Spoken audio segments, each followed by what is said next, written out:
Good afternoon, students. I'm Suyata and I'm going to teach you English. Class, yesterday we went through prepositional phrases. What are prepositional phrases? And related to that topic, I had given you these are the exercise, and I told you to make few sentences out of these phrases. Now I'm giving you the answers. Okay, these are the answers. Okay, tally them with your answers if you have done. Please comment me in my comment section what are the sentences you have written. Okay, आपने किस तरह से sentences put up किया है, please मुझे comment section में दिखा सकते हो या send कर सकते हो. Okay, now today we are going to start another topic, and that topic is absolute phrases. Absolute phrases. First definition.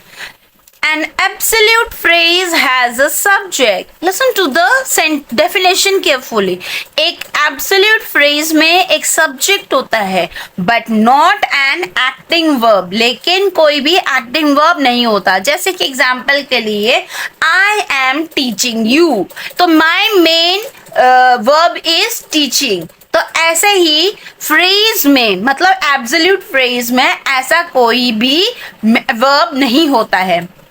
So it can not stand alone as a complete sentence. इसीलिए इसे अकेले sentence में put up नहीं कर सकते. ये पूरा एक प्रॉपर सेंटेंस ये कह के हम डिक्लेयर नहीं कर सकते.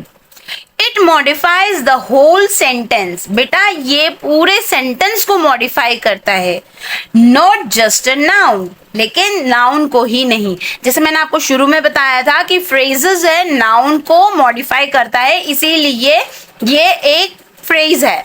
लेकिन यहाँ एब्सोल्यूट फ्रेज में यहाँ पे नाउन को मॉडिफाई नहीं कर रहा है, ये सेंटेंस को मॉडिफाई कर रहा है. कैसे? Example, his tail between his legs. The dog walked out of the door. जब डॉग बाहर घूम रहा था क्या हुआ? His tail between his legs. Picnic basket in hand. ये आपका एब्सोल्यूट फ्रेज है. She set off for the lake side. वो लेक साइड में चली गई है. किसके साथ? With the picnic basket in hand. ये अगर कंबाइंड प्रॉपर सेंटेंस करेंगे तो ठीक है. The children attack the pile of crisps. Their fingers getting the last bite of the plate. So where is the main sentence? The children attacked, क्योंकि यहाँ पे main verb है, इसीलिए their fingers getting the last bite of the plate. Their heads hanging down. The whole group apologized. क्या हुआ? The whole group apologized. Why? Because their head hanging down. The entire team, पूरा team, their uniform muddy and stained, shouted for joy. देखिए यहाँ पे shouted for joy को phrase में नहीं रखा है. Their uniform muddy and stained, यहाँ तक आपका एब्सोल्यूट फ्रेजेस रखे हैं. तो क्लास ये आपके एब्सोल्यूट फ्रेजेस के सेंटेंसेस हैं. आपको अब समझ में आ गया होगा कि मेन वर्ब जो होगा वो आपका मेन सेंटेंस कहलाएगा. लेकिन जहाँ पे सेंटेंस के अंदर आप देख रहे हो वहां पे कोई भी वर्ब नहीं है, तो वो आपका फ्रेज है. तो इसी से रिलेटेड मैं कुछ एक्सरसाइज दे रही हूँ टू प्रैक्टिस एट होम.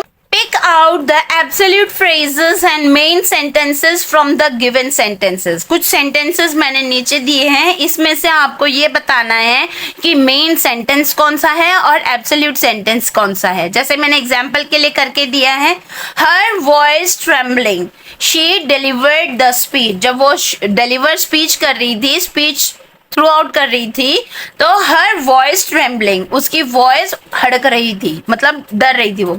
सो इसमें एब्सोल्यूट फ्रेज कौन सा है? Her voice trembling. और मेन वर्ब कौन सा है? मेन सेंटेंस कौन सा है? शी डिलीवर्ड द स्पीच, क्योंकि डिलीवर्ड है.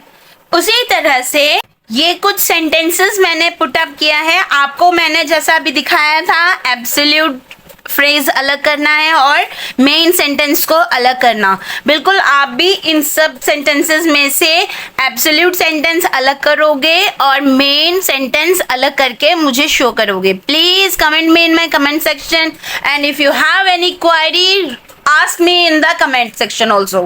Okay, if you really like this video, make sure to hit the like button, subscribe to my YouTube channel and press the bell icon for more updates.